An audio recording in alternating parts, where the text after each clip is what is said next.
Hello. Hi, good evening, everyone. Uh, so let's get started for the day.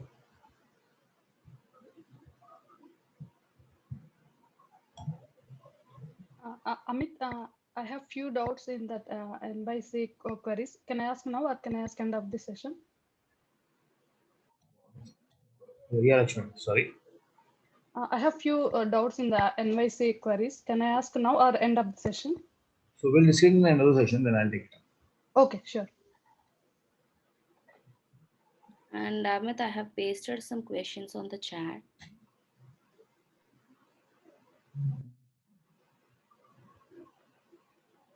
So question use of box plot and which case we use that. So now the box plot is something that this is more like a statistical chart that we have. This is something used to understand the distribution of the data.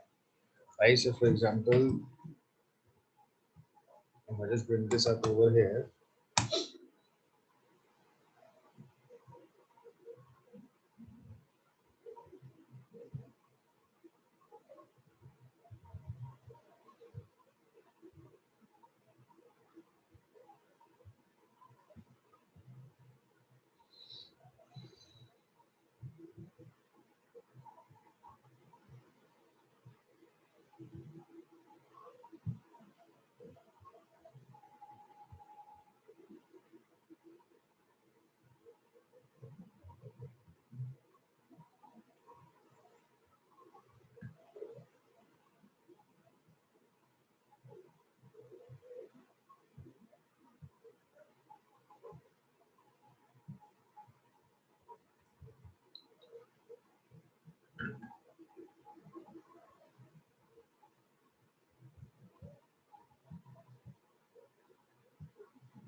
So now suppose when you read a box plot something like this, where you can say uh, let's use this empty graphs.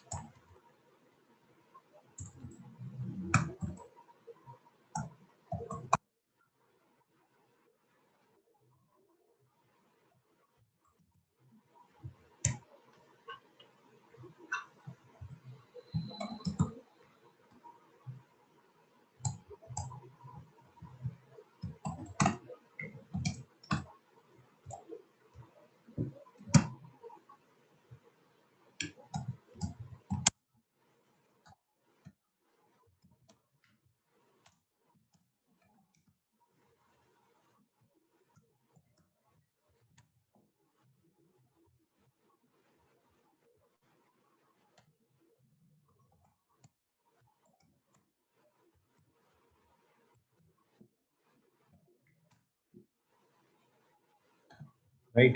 So basically, this is the chart that you create, right? So this is a box plot.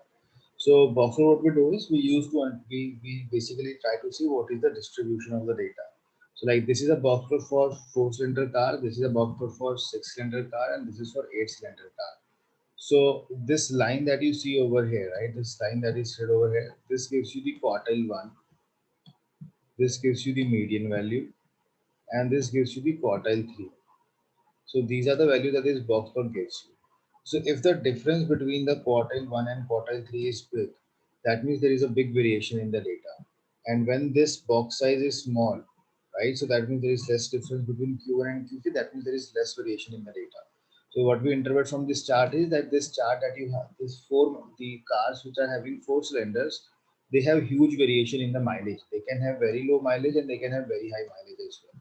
But when you take a look at this over here, the six-cylinder car, the variation is less because the size of the box is very slim over here. And the same is the thing that is being happening over here as well. So the mileage of the car is again very less for the eight-cylinder cars, and you can see this box code is a chart that also gives you some outliers. So if you see there are 2 points that are coming outside the chart. That means there are two cars in the data set. One of them has given exceptionally very high mileage and one of them has given exceptionally very low mileage with respect to the other set of the cars that are having eight cylinders in it. So this is where you use the idea of box plot charts to understand the variation in the data. The outliers, you mean the data points which will not fit under this, Which data point which will? which will not fit under any condition, somewhat like that, the outliers? No, so outliers are basically like, for example, if in this room we are sitting, right? So if we say, okay, let's try to understand what is the weight of all the people who are in this session right now. Now, all the people will be having some weight around, say, suppose 50 to 60. Now, there is one person who comes in whose weight is, say, suppose 500 kgs. Now, this 500 kg is a person, if I will take his weight, and if now you ask me what is the average weight of the class, this person will actually, make that number totally messed up over here, because this his weight is so high that the average of the entire class will go very high because of that. So that is where it's called an outlier, the value that is completely different from the rest of the data. So what we do is we plot it outside it. So there is a formula for that. What we do is we find q1 and q3. So we say q3 minus q1, multiply this by 1.5. We multiply this with 1.5. So when the number that you get, right, so you will say q1 minus this number, q1 minus this number. Any number that is smaller than that, that will become an outlier, right? So we did the same thing over here. We find q3, q1, subtract it, multiply this with 1.5, and this q1 number minus this number. So whatever that number comes, any value that is smaller than that becomes an outlier. And then for Q3, it is Q3 plus this number. So any number that comes higher than that, that becomes an outlier. Got it? Yeah, got it. 60%, and after that I feel slight dizzy, because you said the formula, if I hold, see, my assumption goes like this: if I'm holding a result in result variable, and you said that particular q1 minus that whole formula result is less than what, it becomes an outlier. I'm not getting that. Listen.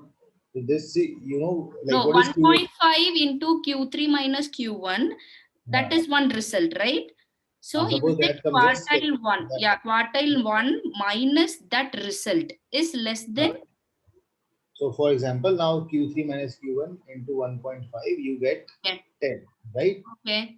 Now there is a value of this.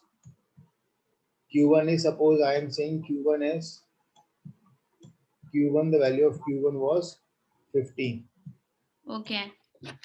So I will say 15 minus 10, that is 5. Yeah. So any number that is less than 5 will be an outlier. Similarly, there will be a value of Q3. Q3 is suppose 40. So I'm going to say 40 plus 10, that will be 50. Any number more than 50 will be an outlier. Okay. Got it now.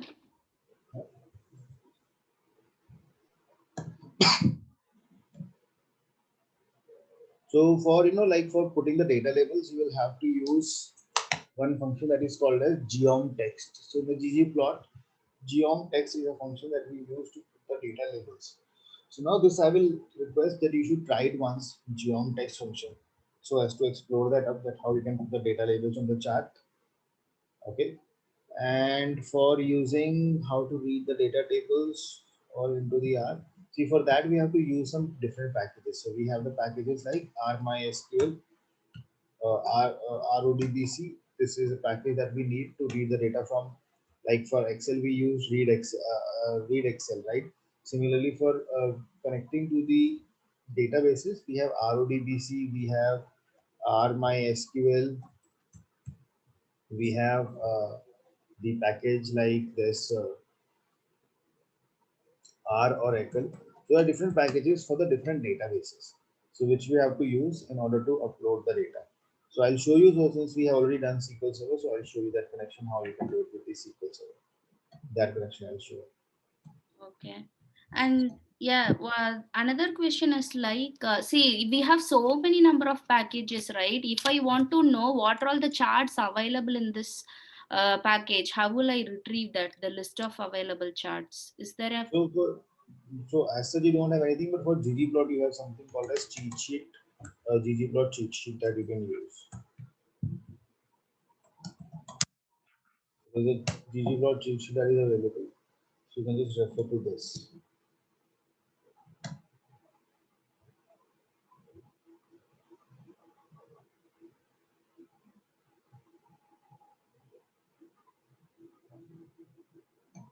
Yeah, we So can just Google it, right? Just like the so it will GG. give you the name of the charts over here. You will find it over here. So say there's a geom blank, geom curve, geom path, geom ribbon. So you will find the list of all the charts over here. And with the base package, you showed us, right, Amit, how to add the x-axis label, main title for the graph, and y-axis. I couldn't do that with ggplot. Is there any function for that? So I'll just show you that. Okay. So now you know what we are going to do is I'll just first of all open that up.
Okay. See, so this is a case study that we will be doing. So it's a quick case study. So we have this company with us. So the name of the company is basically Glumit. Now this company is basically into healthcare provider, right? So what they have done is they create the blood glucose meters. So like something which is used to measure the glucose in your blood, so that what we can do is so that a person can know whether his sugar is controlled or he is at a risk of being diabetic or something like that. So now what has happened is this company is basically that we are planning. So they are planning to launch its product, the blood glucose meter, in two of the locations, Buckingham and Louisa. So the two locations in England. So over there, out of these locations, they are planning to now launch their product.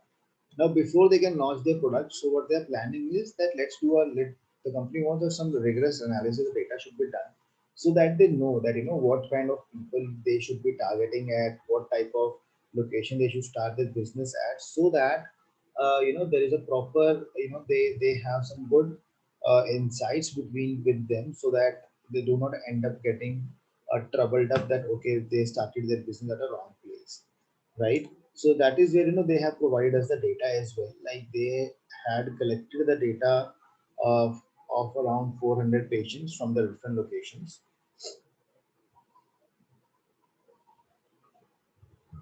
So they have collected the data of 400 patients from the different locations, and in this we have the information, right? Like what is the ID of the person, what is the stabilized glucose and glycate hemoglobin. Now what is this? Now this is glycate hemoglobin that you see over here.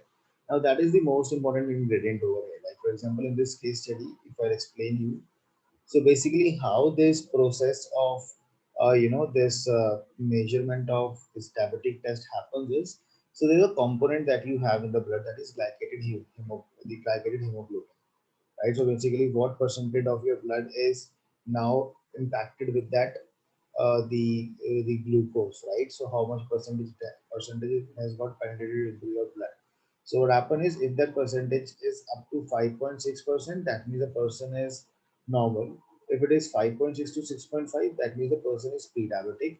And if it is more than 6.5, it is called as diabetic. That means now if the product is something like a diabetic product, right? So definitely a person who will be pre-diabetic or diabetic, these are the people who are going to buy your product. A person who is normal, it's very rare that he is going to buy your product now, right? So because this is a product that we're using to measure this glucose in the blood of that particular patient over here. So for that, what we have is this is the data that we have. So what we will do is we will try to analyze this data to find out that okay, which gender gets impacted with diabetes the most, which person from which age group person they get impacted with the the diabetes the most, what type of body frame. So similarly, you will find a lot of variables over here. And then in the last, they have also given that the 400 patients data that they had collected. So which patient was diabetic, which was non-diabetic, and which was pre-diabetic.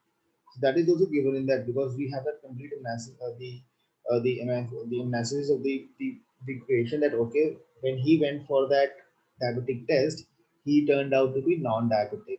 This person turned out to be diabetic, and then this person over here turned out to be pre-diabetic.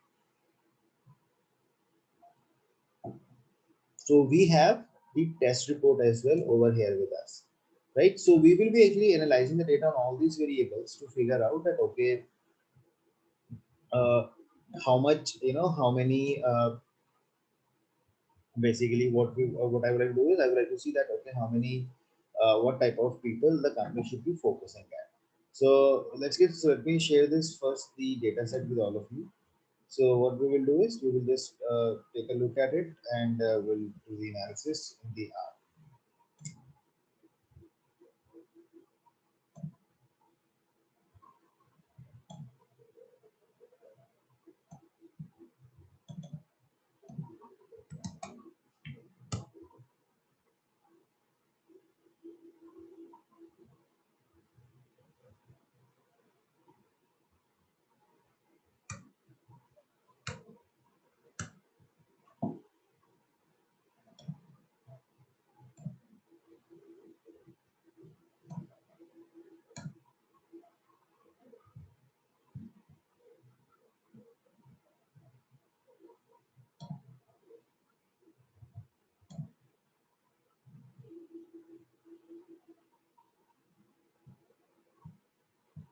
Okay, so let's get started on this. So first of all, we will load this data in this R right now. So let's make a data set which is .csv.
Okay. See now what happens is basically when you start working with any of the data sets now, when you work with in this there is a term that we use which we call it as EDA. right? EDA stands for exploratory data analysis. Now, what is exploratory data analysis? In this, what we do is we try to do the data analysis where we try to find out that, okay, you know, how the data looks like, how many variables you have, what type of variables do you have, which variables are numerical, which variables are categorical. Then what you do is you start picking up the variables one by one and you start analyzing them to understand what the data is telling you, right? So this is the complete story that we do in that EDA part, that is exploration. So we are exploring the data right now. Okay. So like what we have done is we have now loaded the data. So my first step over here would be view the data. So how can I view the data? I will simply use my function view and I will say data set. So I'll be able to view the data set. Okay, so this is one thing. So we will also quickly brush up couple of the functions and things that we discussed. That is the whole idea of this. If you want to see the head of this data set, right? What does head do? The top 6 rows. So if I say that, it will show me the top 6 rows of the data in this.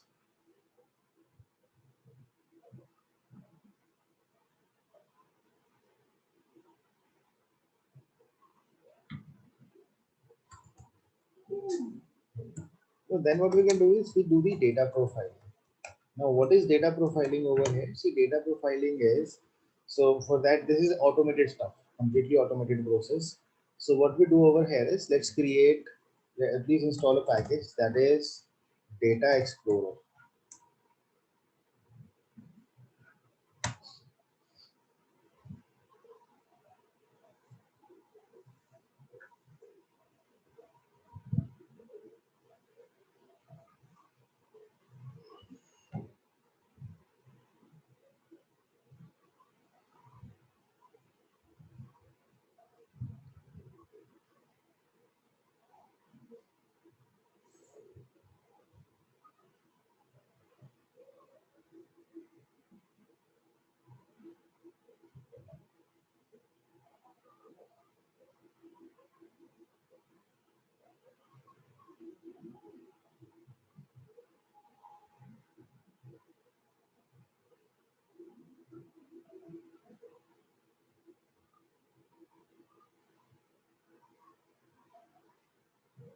Okay. So once you install this package and put this into the library,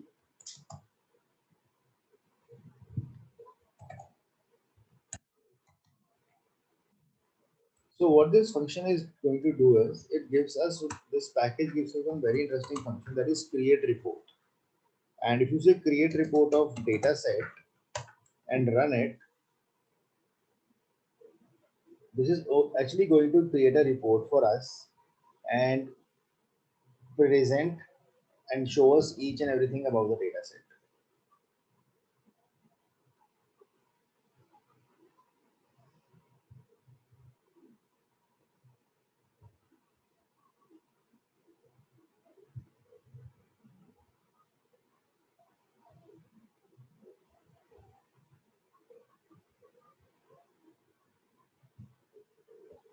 Okay, see, so we'll take a look at it.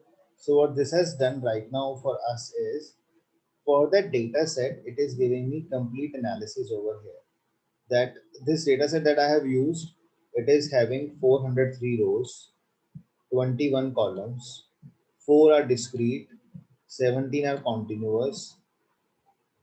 All missing column, is there any column which is completely having missing values in it? No. How many missing values do I have in the data? 576, right? So it is telling me complete rows, these many 136. Then it is telling you how many total observations you have. Total observations 8463, right? Then how much memory it is taking on the system, 48 KB. So it gives you the complete profiling of the data, right? So it is now telling you that in terms of percentages, that all the columns that you have, how many, what percent of columns are discrete, what percent of columns are continuous, what are the complete rows, missing observations. It gives you the form of percentage, right? It is going to tell you the data type of each column. That the ID column is integer, cholesterol is integer, stabilized glucose is integer, HDL is integer. So likewise, it has given you the data type of each column. Like what is the data type of each column now, right? So if you further come down, it tells you missing values, right? What are missing values? Like if you take a look at in your data set now, okay, if you take a look at it, so missing value is basically right in each column if there is any missing value in that, right? Like for example, missing values come by NA. Like in in these two column, I can see there are a lot of NAs that I can see, right? Not available, missing values. Now, missing values can actually create a problem when when you have to do some analysis on your data, right? So that is where you have the missing values over here. So it is telling you that which column has a missing value, right? Diagnosis has 0%, 0%, 0%. Weight has 0.25%, right? And if you typically come down now, this you see these two columns are right. That 65% of the values are missing in these two columns, right? So if suppose I say that more than 65% data is missing, what will you do? What will I do with that missing data now? Suppose these are the two columns. If you take a look at it, now these are two columns which have mostly the values missing only. So do you think they are? I will be able to do any analysis on them? No. Right? The values itself are missing, so they are not much use to me, right? So what I can do is I can typically remove this column itself because they won't help me in any analysis over here. So I'm going to remove those two columns. So this package is really useful in getting that quick insights without you have to writing the codes. Then what this package is also doing, it has created a histogram for all the variables that you have, right? If you will come down, it has created a bar chart for all the variables that it has. So kind of stuff it has just created by itself now, which we will be doing many of the things we will be doing by ourselves over here, right? So it has done that complete analysis for you, variances and anything. So some of the things are more related to the machine learning part, like PCA that you have, principal component analysis, the correlation part. So it gives you some more advanced detail as well into this. And this gets saved, right? So this file is saved in your working directory. If you will go over there in your working directory, you will be able to find this out. So where does this medical devices report, right? So it is saved over there.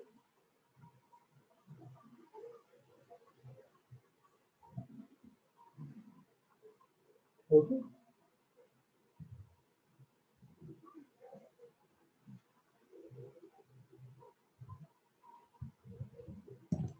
So now what we will do over here is we are now going to, do the cleaning of the data set over here by ourselves. Let's just come up. Amit, I'm getting an error while creating this report. What's the error? It's like error in creating, could not find function create underscore report. Have you installed this package? Yeah. So in the library, Yes. can you show your screen once? Yeah.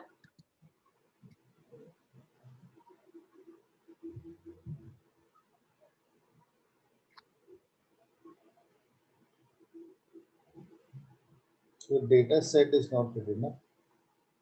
So you're not made the No, data set. I did here. So I don't see it on this right side also in your data pane. Should I run this again? Just run this again.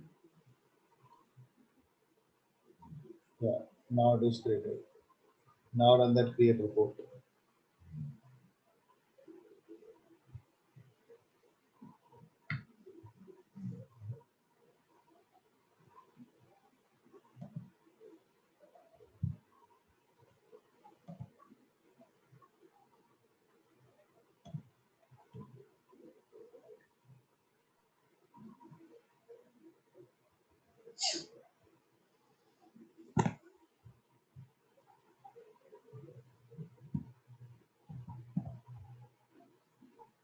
Do I need to save that or? Sorry? No, do I need to save that? It automatically went to another thing showing my report. You don't need to save it, or it saves it in the working directory. Okay, okay.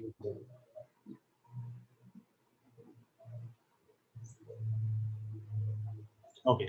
So now let me ask you, right? So basically what we're going to do over here is that we are going to now identify that how many missing values do we have in the columns, right? Like although we have already seen from here now. Okay, so basically, in R we have a function is dot na, right? This is a function that actually helps us to, to find to check whether a value is missing or not. Suppose I create a variable and in that variable I'm assigning the value as 10, right? If I say is dot na, it's like is dot na, is it a na? So if I say is dot na, it will give me false that it is not na. But if I say a as na over here, okay, now I check it, so it gives me the value as true, right? So this is.na is a function that you can use to figure out if you want to check whether any value is missing in a particular column or not. Okay. Now what I'm going to do over here is I am going to just see these functions that we've already done. I'm just going to use them up in order to understand. Suppose what I want to do is, first of all, what is the use of dim function? Anyone?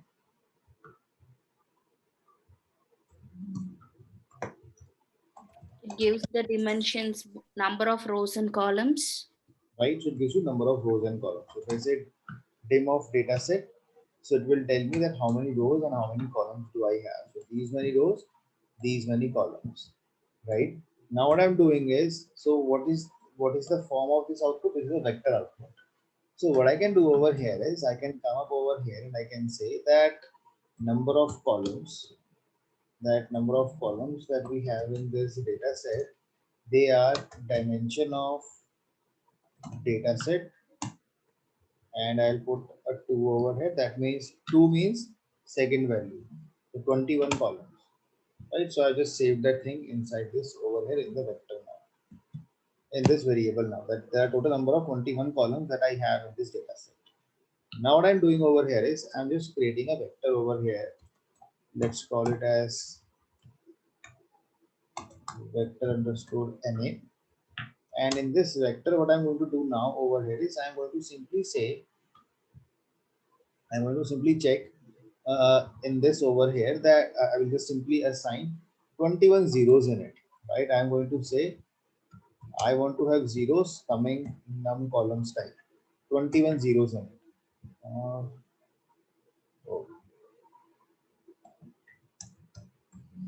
just understand it. Then I'll just first of all tell you what I'm trying to do in this. So I've just made a vector over here which has 21 zeros in this right now. Why 21 zeros? Because I have 21 columns. Now what I'm going to do is I'm going to run a loop. I'm going to run a loop over here, which what that loop will do is it is going to go in each column and identify how many missing values do I have in that.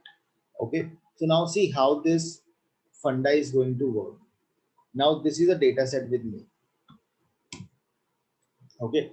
So now what happens is like when you're working with the data set, so this is.na function that I have, it gives me the output in the form of a true and false. So if this value is missing and if it is not missing, so it will give me false that this value is not missing. It will keep giving me false. The moment it encounters the first missing value, this will become true. Correct? Are you all with me up till here? Like wherever you have a missing value, it becomes true, and wherever it is not missing, it is false. So now what is happening in this is true is something that is called as 1, right? False is called as 0.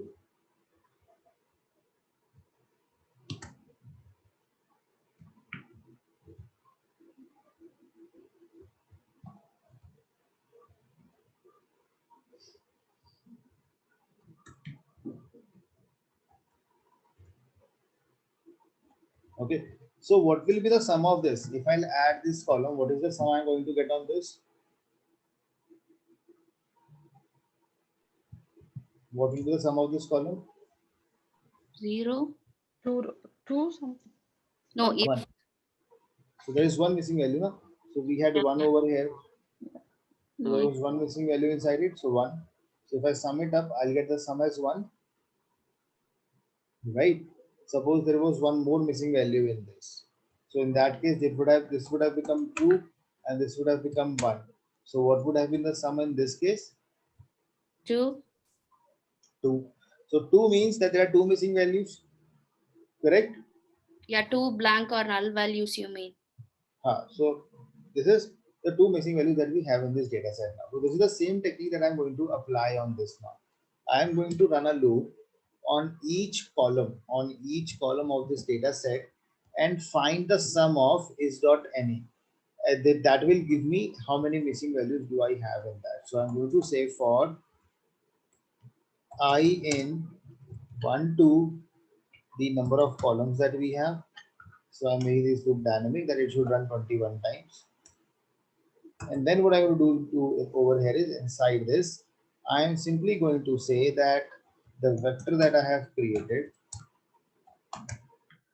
vector NA, the ith value of this should be updated with sum of is.NA of my this data set,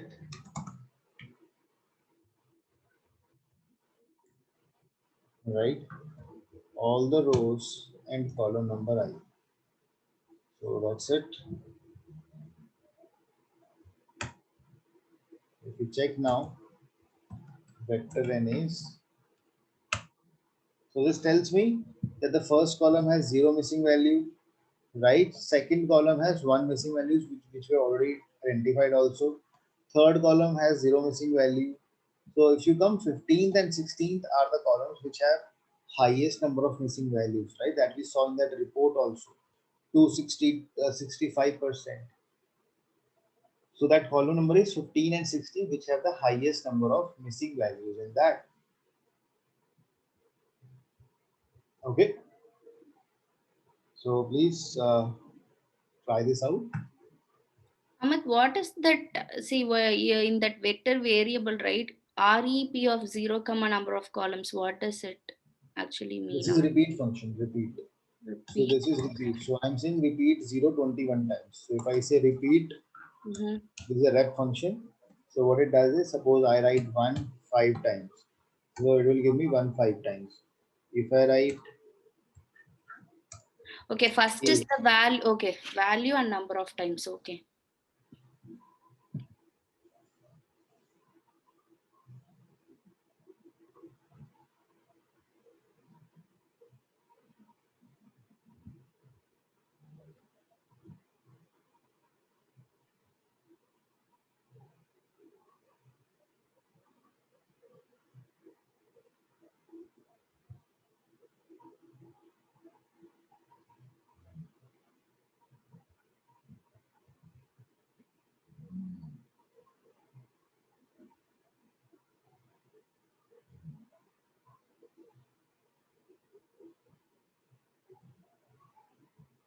is this loop clear to everyone? Anyone who feels still not clear or? Yeah, I'm clear on the logic. Can you please explain the number 45?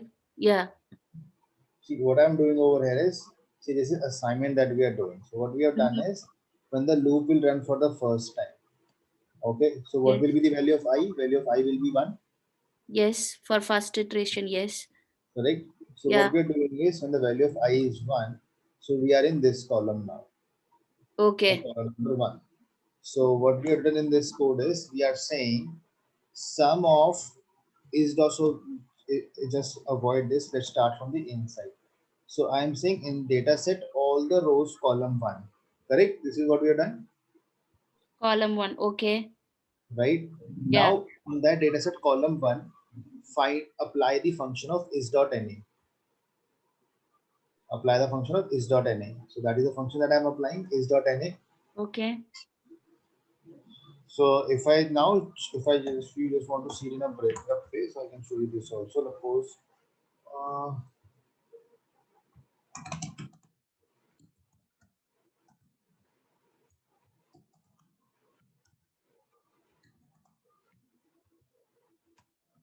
okay.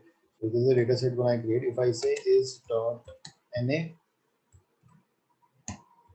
on the data set. I'm going to say all the rows column 1. Okay, so if I run this part now, see it is giving me that for all the first column, all the rows, there are 403 rows. It is going giving me output in the form of true and false. If the first value is missing, if the value is missing, it will give you true, otherwise it gives you Yeah. false. Now in the Okay. first column, everything is false, right? There is no missing Yeah. value, so you will find false only. And false is like 0, Okay. false is 0, and true is 1. 1. If Okay. I find the sum of this, if I say the sum of this, that sum will be 0 now, Yes. right? So Yeah. this is what this function is giving. This is giving me the 0.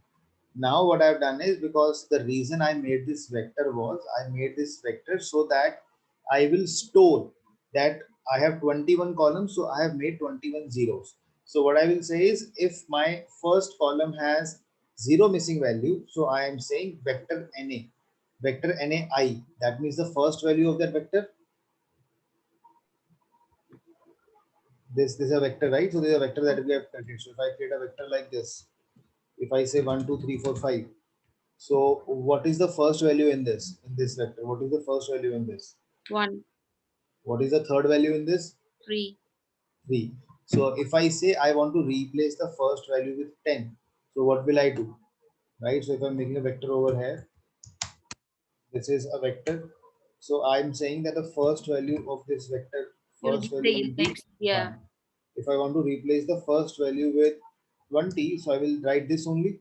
Yeah. By passing the index. So by passing the index, Yeah. so the first value is replaced by 20 now. The vector Yes. was this, value has been replaced by 20 now. So the same thing we are doing in this over here.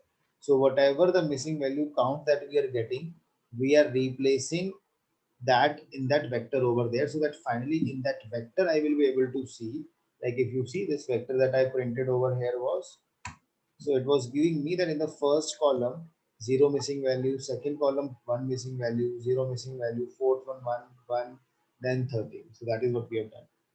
Okay. In that for loop, you are for each iteration, you are passing the column number and you are summing that truths if there is an null. Okay. Yes, Now and I'm that we are assigning back to the vector that we have. okay. I'm getting it now. Thank you. Thank you so much.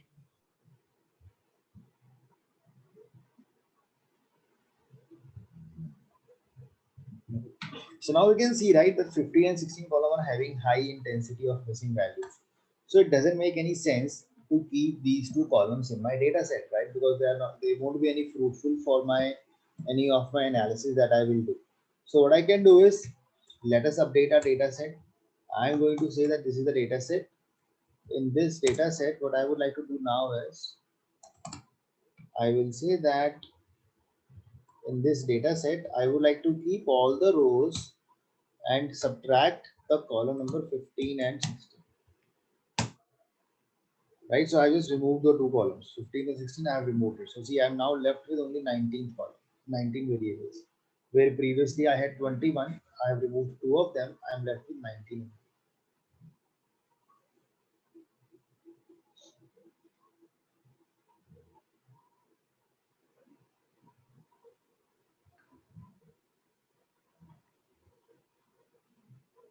Amit, can you show me the for loop code once? Which one? For loop. For loop code, yeah. I'll just you all just do this up. I just need 2 minutes, right? Just 2-3 minutes. I'll just do that.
Oh, yep, sorry. I think we were- Yeah. So, yep, are we done up till here? Yes. Okay.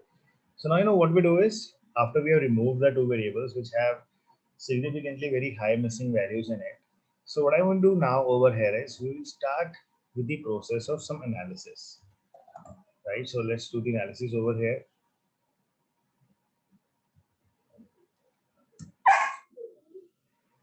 So the first thing that we are going to do over here is we're going to do a univariate analysis. So univariate analysis means this is where what we do is we pick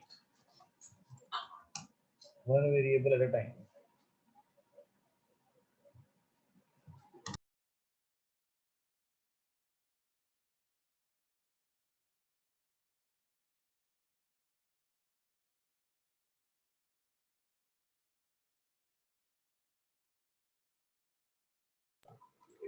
So what we do is we pick one variable at a time.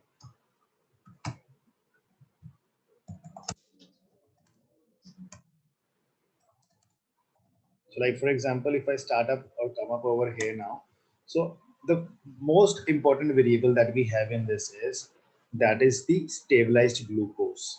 Right now, this is the item which is responsible for causing the diabetes, right? If this is the stabilized glucose and we have the ratio of this now, or sorry, the ratio of this in the blood. If this amount goes high, the ratio will go high. If that amount goes less, the ratio will go less. So that is what we find it as. This is something that we call it as the component which are responsible for diabetes now. So I'll get very simple chart, right? So because I said univariate analysis, one variable at a time. I'll say plot, right? I'll use that variable that is data set dollar stabilized glucose. Now I'm making a normal chart over here. So what do you interpret from this chart now, everyone? See, now making chart is one thing, interpretation is another part. So what do we interpret from this chart right now?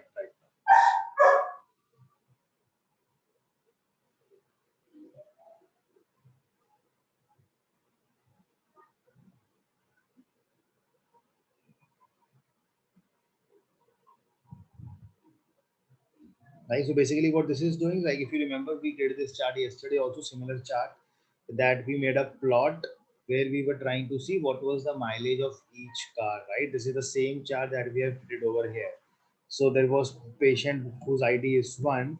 He has a stabilized glucose up to this much amount.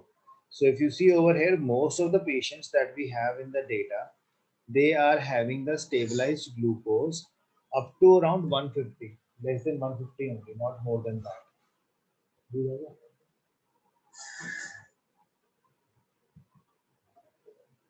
Okay, so this is telling you that most of the patients have the stabilized glucose of less than 150. Then there are very few people who are having the stabilized glucose above 150 now.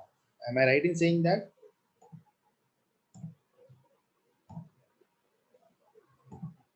Yes, everyone? No, the glucose level, I got it in the y-axis, and the index. How do you predict this many number of customers fall in this particular range? It is given over here. Na? So this is like we have 400 patients. So for each patient, it is showing the patient number 1, patient number 2, patient number 3, patient number 4. Over here, you have the patients IDs with more than 100, 100, 101, 102. So there's just given that numbering over here. Okay. Is the index is the count of patients from 0 likewise, or am I missing something Index here? is the numbering that we are using. So like Okay. for example, if this is the data set, so I have plotted a chart on this variable, stabilized glucose. This is number 1, right? Number 2, number 3, number 4, number 5. This indexing number, row number. Weighted to 1, Yeah, the 2, 3. this column you have used in y-axis, Amit, and the index range I'm not getting. Index is numbering. So if Okay. suppose this is the indexing that we see in vectors, right? Yeah. So when I made this vector over here, this vector A that I had created. Yeah. So what do you say? What do we call this item? What is the index of this? 1, This, 2. right? So if I will have 100 items, so I will have 100 indexes. So Okay. this is that index number that is being shown in the chart. Okay. Okay. Like we have 403 items now in this rows, right? We have 403 rows in this data set. So how many Yes. indexes we will have? We will have 403 indexes. Yeah. So that same is being shown over here. Up to 400 it is going. 1, 2, Okay. and 3. The 2, 3 points are coming over that. Okay. Now I'm getting it. Thank you.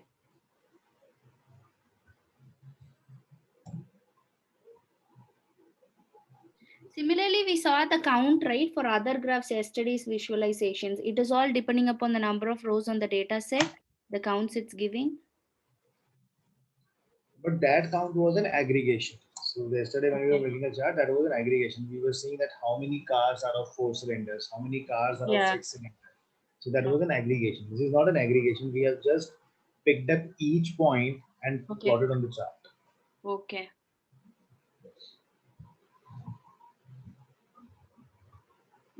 So now similarly, we can create a chart. Suppose let's make a chart on, let's say plot data set $age. Right, so you will see a chart has been created now. So can you tell me what this chart tells me now?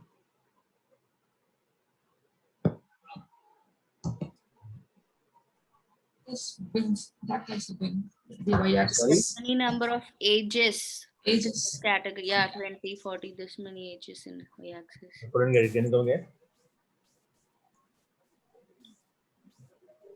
Hello? Hello. Yeah, we have used the ranges of age in y-axis. Range? No, I Yeah. haven't used any range. I have simply used that complete column age variable. It is age in y-axis and the column in x-axis. So what is the interpretation? So basically what, if I make this chart, so what is the final conclusion I will get from this chart? What analysis we will get from this chart?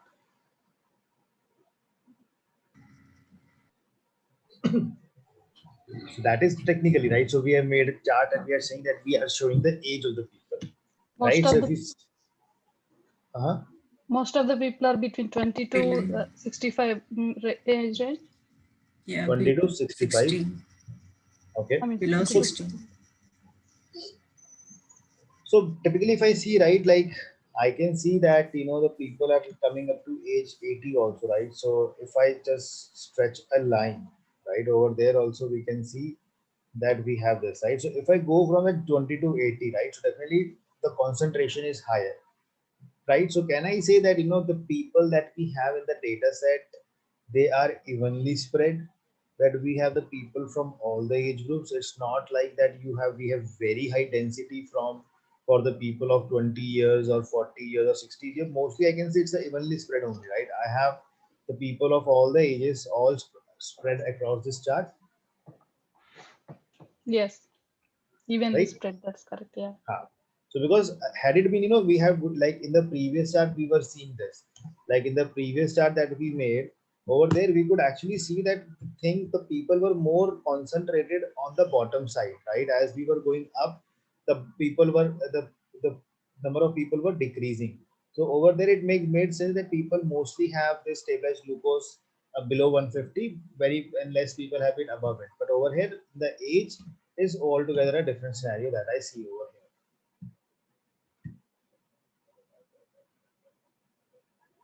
So now similarly, what we do is this is how this chart is created, right? Like for example, now what I will do is, so if you see right now, I'm just creating a univariate analysis. Now I want to see, do I have more of males or more of females in the data set? How will I make that chart?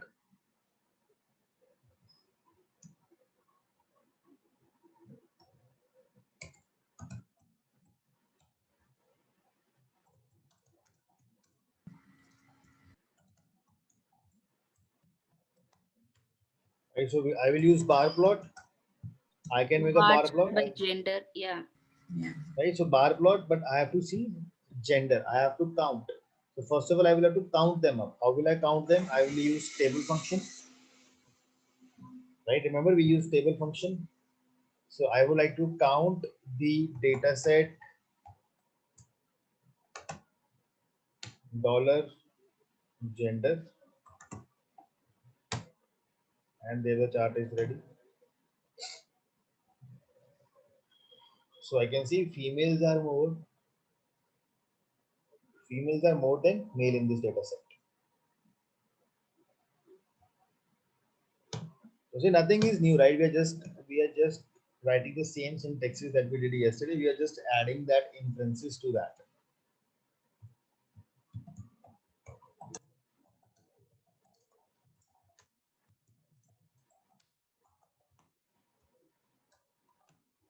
Okay. Similarly, you can do this analysis for your body frames also. If I just copy the same thing, instead of using the gender, if I use the body frame. So if we take a look at this chart right now, so it will tell us that the people with medium body frames are more, right?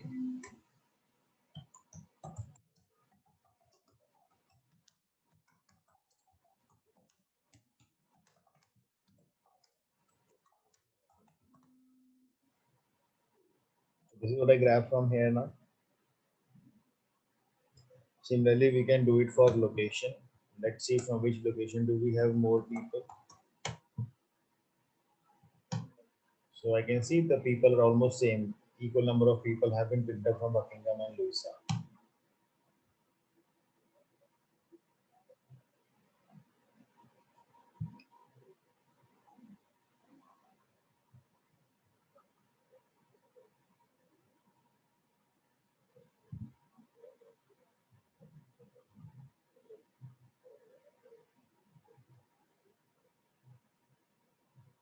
Any questions up till here? Anything you would like to ask?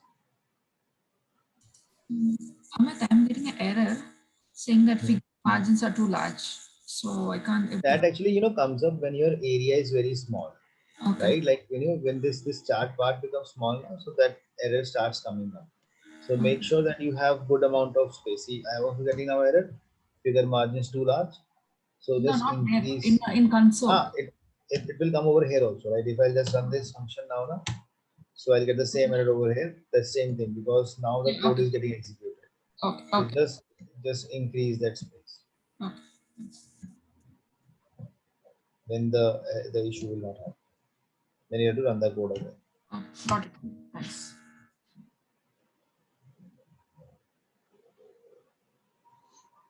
Amit, what we are trying to get in the third bar plot, because I checked in the data set, it has only 2 locations, right? So you're just Hmm. taking the count and checking by bar Ah, chart. We're Okay. just making count that how many people do we have in the data set from Buckingham and how many from Louisa.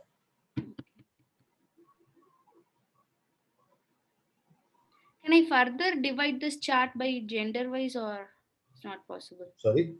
Can I further divide this chart by gender wise or not We possible? will be doing that. Yes, we will be doing that because right now we are doing univariate analysis. Univariate, in that only we consider one variable at a time.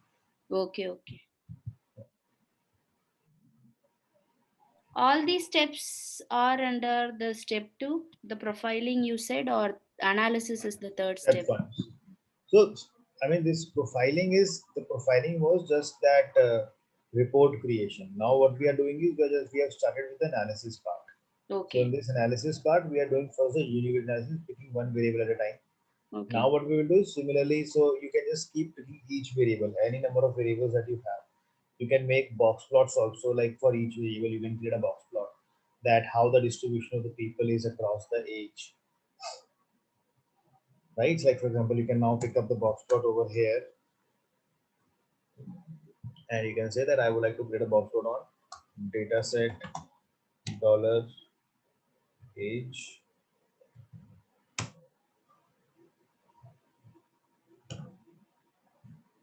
So I can see that how the age is distributed in the data set.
Okay. Now what we do is, like, once we have done this much portion, right? So like once we do the univariate analysis, similarly what we do is we start off with the process of the bivariate analysis. Bivariate is something where what we do is we pick two variables at a time. Bivariate analysis. So like for example, suppose I want to find out which age group we should focus or on which age group our target falls on, right? Suppose I want to figure it out. Now what I will do over here is I will use a ggplot functionality. So if I make a ggplot chart now, I am seeing the data set that I have in the aesthetics. I am going to use on x-axis, I will use age.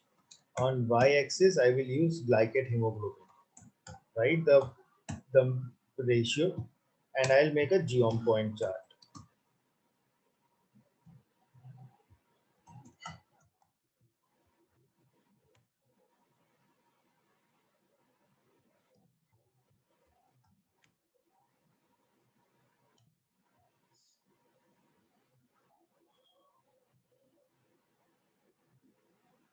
If you see now, this is the chart that I get now. That this is how the age and glycate hemoglobin are having the data in, right? Like, so we can see from here that the people who are in this age group, they are certainly having higher levels of glycate hemoglobin in them, right?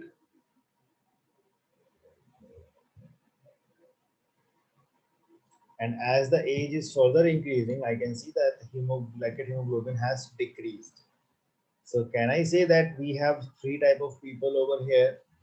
So I can say three groups where I can say that 20 to 35, and group 2 that is 36 to 70, and group 3 that was more than 70, right? 70 and above.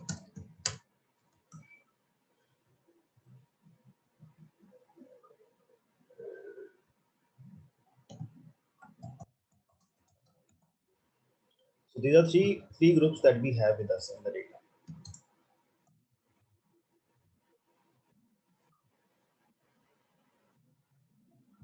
And typically, if we see, this is the group that we should be focusing on.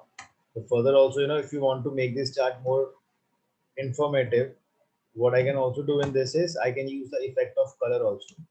I can use aesthetics, color equal to diagnosis. I will use that. And I can now see this chart 1, 2, and 3.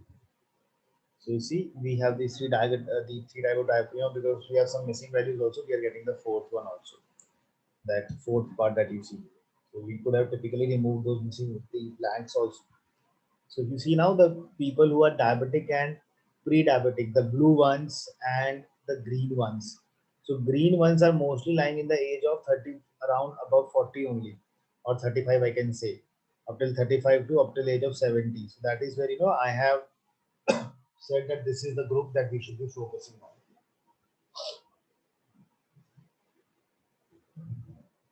Or can I say from 40 to 75 or? I mean, so because we can say 40 also. Yeah. Because there were one or two bubbles that were over here, so I just took that as 35.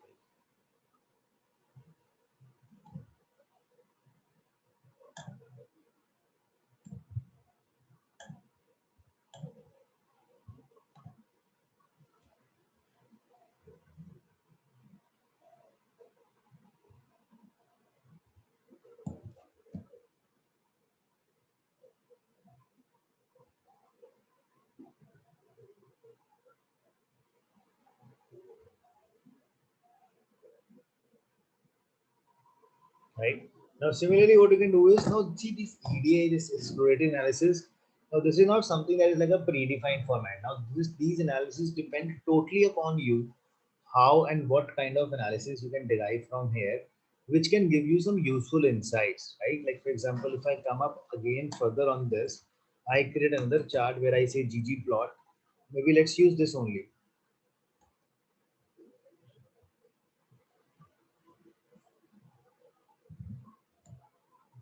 And now, in this, what I'm going to do is on the color, instead of putting diagnosis, let me put frame, body frame.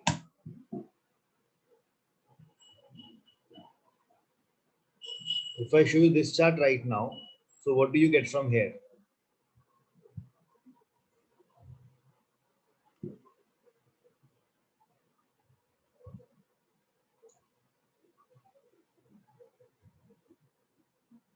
Yep.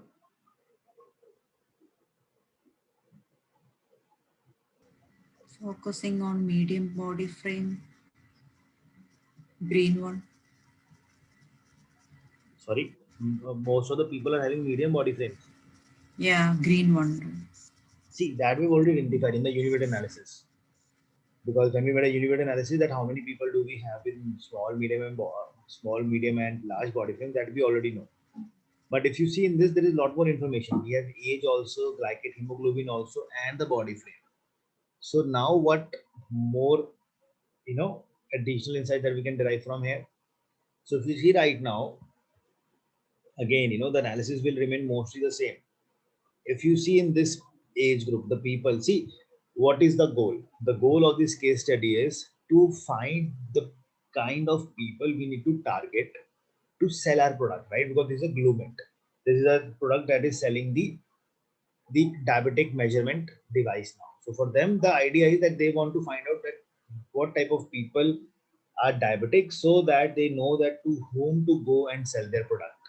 Now we will definitely focus only on those people which have high amount of glycate hemoglobin, correct? So that is where I can see this data now. Now, if you see in this circle that I have made, can I say that I have more of red and green bubbles only, very few red blue bubbles, and blue bubbles are the ones which are having small body frames.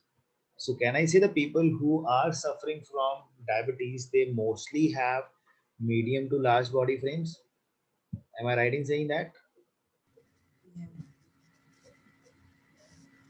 Yeah, Yes. large and medium. And will it help if we find the age also? Because the frames we got it, and for the age 45 to 70, will it helps or no? So age you already find na. Age in the previous chart that we made. This is the same chart only. So that Okay. is where we said na that age we Okay. have made this group, that this is the target people that I have. Now in this age also I'm now adding one more factor to it, that body frame inside it. That with these people of this age group, if they have the medium to the large body frame, they will be the more potential customer for our case, because we can see that the people, if you see come down over in the same age group, you can see a lot of blue marks over here as well. Yeah. Okay? So we are just adding more and more knowledge as we are going further down into it. So just to deep, to streamline that kind of people we should put our focus on.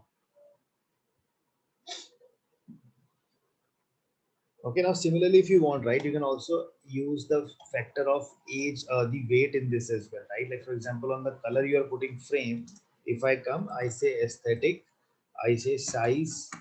On the size, I'm putting the weight now. Aesthetic, okay, open bracket, put a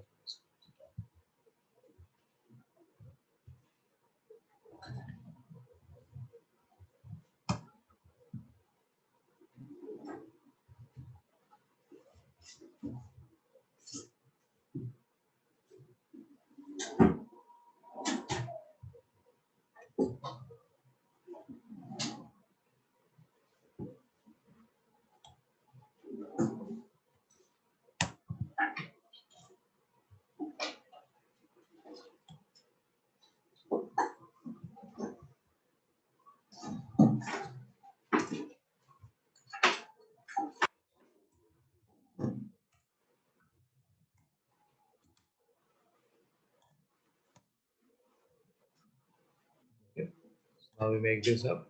So you see now we have put weight on the size. As the size of the bubble is getting bigger, the bubbles are getting bigger. So it's quite obvious, right? You will find the people with large and medium body frames in the big size bubbles, and as the body frame is smaller, you will find more of them in the smaller size.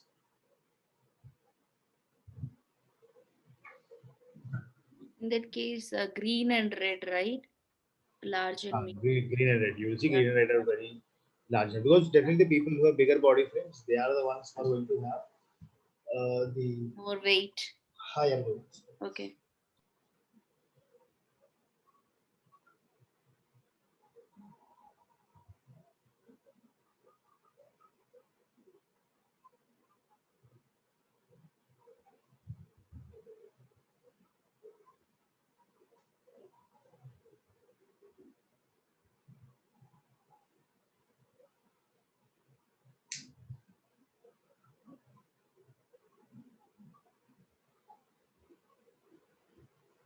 Amit, for certain attributes, we are just giving aesthetic AES of color, and for something we are not including. So why is that so? How No, can I? we have done it. So this aesthetic is coming wherever the variable name is, it is coming under aesthetics only. So when you name the variable, they will come inside aesthetics.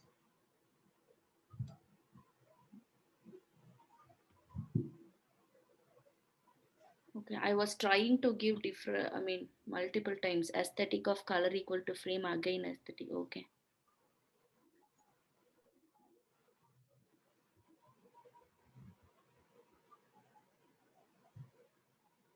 I could have written the same thing over here also. Instead of writing it over here, wherever the variables are being defined, so you can define all in one go also. That this comes over here like this, so I don't need to define aesthetics again over here. So this will also give me the same thing. Okay. Right. So this is where I think we'll take a pause for today. So Lakshmi, you had some questions you wanted to ask, so maybe you can ask them. Yeah.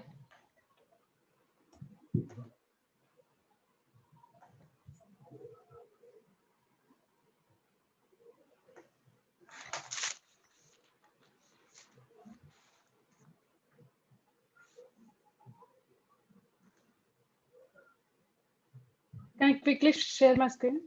Yeah, sure, please.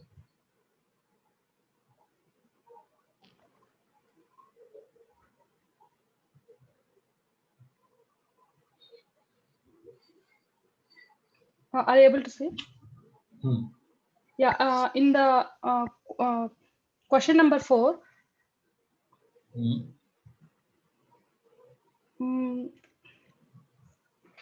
I'm not able to get one row. Like this is asking the average arrival delay for all the flights using only positive values. I took positive values in one vector, and I take mean of that delay, grouping by month and day.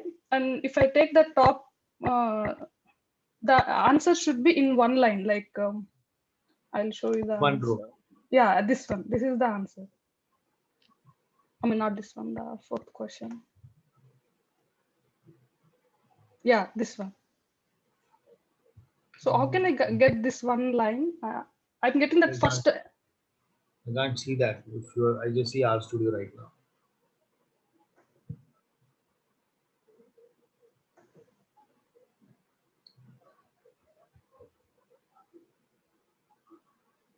But I understand. I mean, you're trying to just pick the first row in this data, right? Yeah, That only one row should come up. yeah, So you will use that top in clause, na? So if you go over there, yeah. I used the top and clause. This one. Are you able to see? you just use it other way around. So first put that top n, 1 comma max delay. Oh, okay. 1 comma max delay. So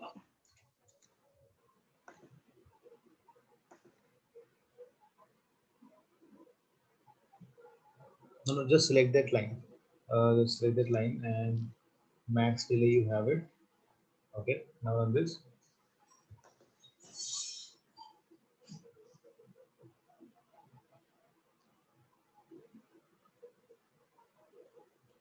use method.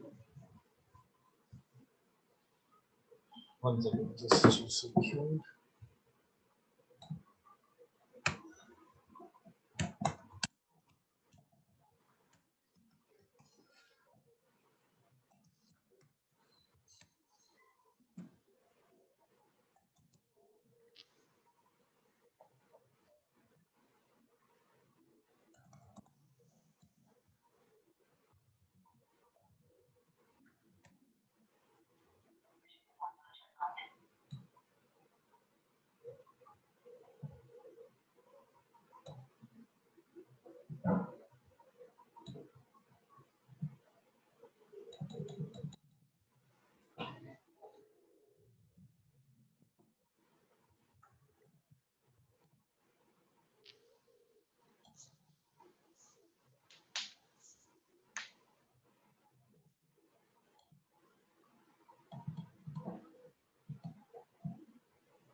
Once I'll just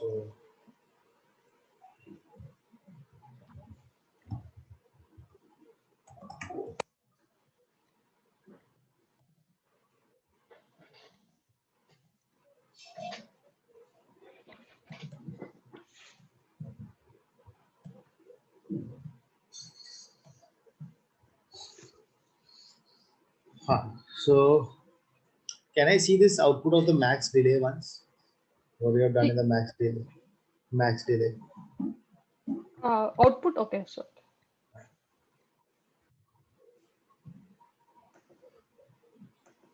So that variable is already created. So you can just open that up. Max delay. can I show you that this one arrange? So no, what have you done is basically you are doing that. Okay, you have made a variable max delay in which you have done the grouping by Month and every day. using the data set average delay. Okay, you are saying that okay mean. So after that you have done the sorting of this. Yeah. But have you right? So you are saying, but have you have not saved that sorting in that max delay? You should have actually saved that inside it. Oh, this sorting, I just used this arrange only for myself, like to see which row I should get the first row. But I cannot get like this max delay from like directly from this. So I No, no. can do that. Suppose if I save Now this. assign this to this. See, yeah. Now run this. Now can you open the C now? Just open that C data set. Or from the right side, click on that C. Yeah. Yes. So we can see from here now that this is the mean, and you have sorted it on the basis of arrival delay, right? Now Yeah. go back to the code. Yeah, now go back to the code.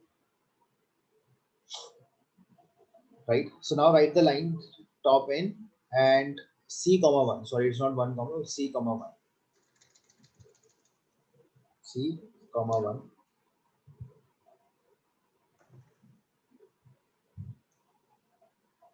It's giving the 12. No. So it has given you.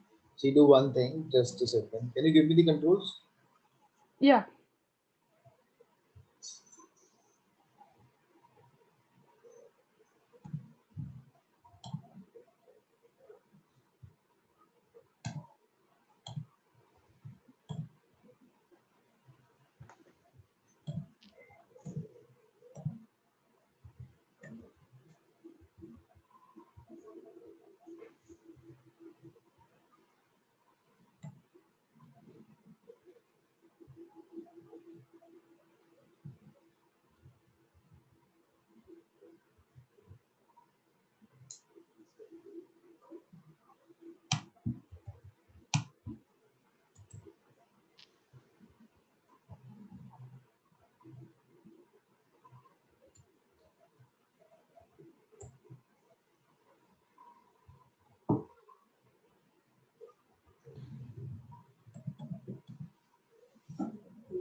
In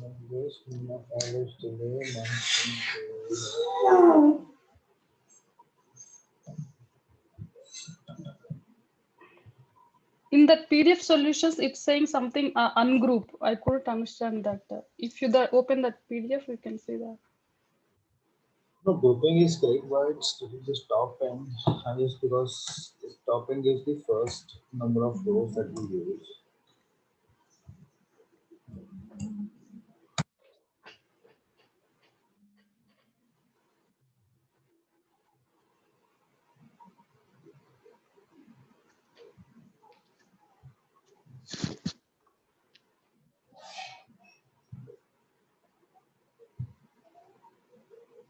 Let me just take a look at it, right? Let me just check it once today. I'll just update you tomorrow, right? On this Sure, part. sure. Can you go to question number 7? 7. Yeah, here I don't know what I'm doing wrong. If I run this, can you run this 7th question code?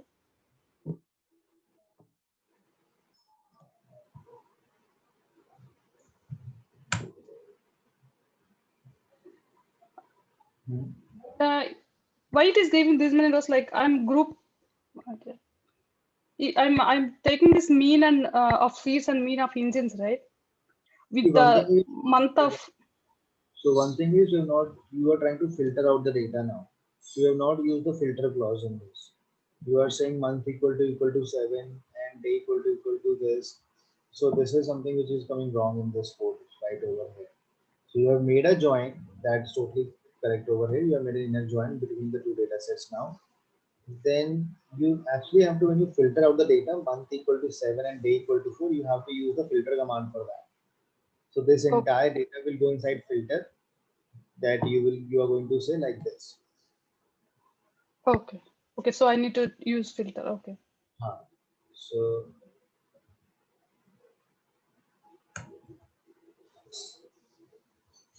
we will say filter, and inside this, what you do is you put that join that on this data set you want to apply a filter.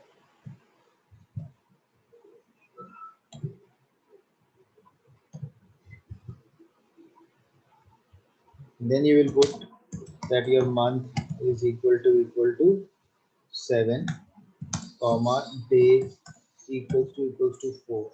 Now you will get a filtered out data from this now. Then what you do is this filtered data will be summarized. So you will use summarize on top of this, where you will see that you want to find the mean of the seats.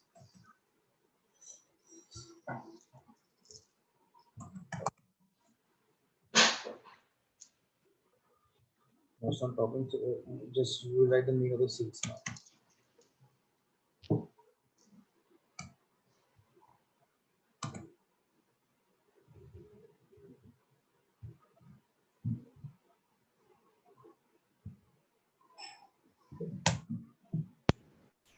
Yeah. Amit, can we use pipe operator with joins? Yeah, you can use that. Okay. Yeah, and can you please once explain the question number 10? I couldn't get that 10th question. If you go to 10th question. Just take it down. Oh, either control. Okay. Yeah, this 10th one. They're asking how many planes only flew one route, but flew that on that route more than 10 times. So I couldn't understand this. And there are two filters. So you will first see that how many of the flights or the planes are going only to one destination. That there are two things. Now one is destination and one is that source from their arrival. Arrival. Yeah, I combined those two and created one column like route. I added that route to these flights. Group. Group that, and then you have to see the count should be equal to 1 only, and then you have to say that, okay, you will have to see that which are the planes. You have to count that all the roots were more than 10. So there are two parts to it. First, you find out which are the planes which only went to one of that root. Okay. So Yeah. first you will column of root, right? You can create a column of root, and then what you will do is you will say group by and distinct count. You will have to use distinct count of that roots for This those. distinct is not working here. Are you able to see my screen? Mhm. If I write here distinct of root, No, it will not work like right like this. It's like a normal function that we use. You say distinct the name of the data set, and then you pick the root from there. so I Like, cannot use this in summarize in this. no, not like this. Okay, yeah, so data set comma that column. Column, correct.